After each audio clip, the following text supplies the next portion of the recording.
കാലം മാറുകയാണ്, വ്യക്തി മാറുകയാണ്, സമൂഹം മാറുകയാണ്, ജീവിതവും. ഈ സാഹചര്യത്തിൽ വ്യക്തിയെക്കുറിച്ചും സമൂഹത്തെക്കുറിച്ചുമുള്ള ചില പരാമർശങ്ങളാണിവിടെ.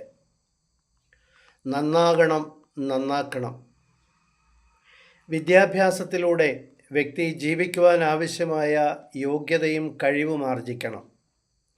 ഇക്കാര്യത്തിൽ സൃഷ്ടിപരമായ ശേഷികൾ കൈവരിക്കുന്ന വ്യക്തി കുടുംബത്തിനും ദേശത്തിനും മേൽക്കുമേൽ നന്മകൾ പ്രദാനം ചെയ്തുകൊണ്ടേയിരിക്കും.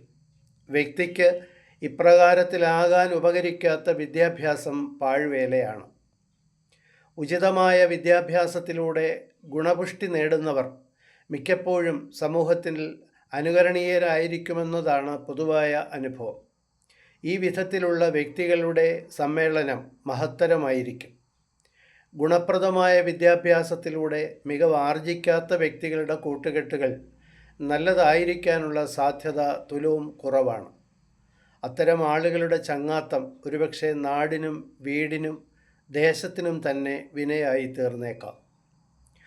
വ്യക്തികൾ പരിചയപ്പെടുമ്പോൾ ഒരുപക്ഷെ ആ പരിചയം ഒരു ചങ്ങാത്തമായി രൂപപ്പെട്ടേക്കാം എന്നവർ കണ്ടുകൊള്ളണം. ചങ്ങാത്തം സൃഷ്ടിപരമായിരിക്കണമെന്ന് പരിചയപ്പെടലിൻ്റെ സന്ദർഭത്തിൽ തന്നെ അവർ മനസ്സാ ദൃഢനിശ്ചയം ചെയ്യുകയും വേണം. കൂട്ടുകെട്ടുകൾ രൂപപ്പെടുന്നതിൻ്റെ പ്രാരംഭത്തിൽ തന്നെ അതിലുൾപ്പെടുന്ന വ്യക്തികൾ പരസ്പരം വിവേകിച്ചറിയാൻ ശ്രമിക്കുന്നത് നല്ലതാണ്. ക്രമേണ വികസിതമാകുന്ന ചങ്ങാത്തത്തിൻ്റെ ഗുണപരതയെയും വിശ്വാസ്യതയെയും മുൻകൂട്ടി കാണുവാൻ ഇത് ഉപകാരപ്പെടും. മാത്രവുമല്ല, കൂട്ടത്തിൽ പെടാനിടയുള്ള അപക്വമതികളെ സ്ഫുടീകരിക്കുന്നതിനോ ഒഴിവാക്കി പോകുന്നതിനോ ഇത്തരമൊരു സമീപനം പ്രയോജനപ്പെടും. അല്ലാതെ രൂപപ്പെടുന്ന കൂട്ടുകെട്ടുകൾ ആശാസ്യമായി കൊള്ളണമെന്നില്ല. ചിലപ്പോൾ അത് വലിയ സങ്കീർണതകളിലേക്കായിരിക്കും ചങ്ങാതിമാരെ നയിക്കുക.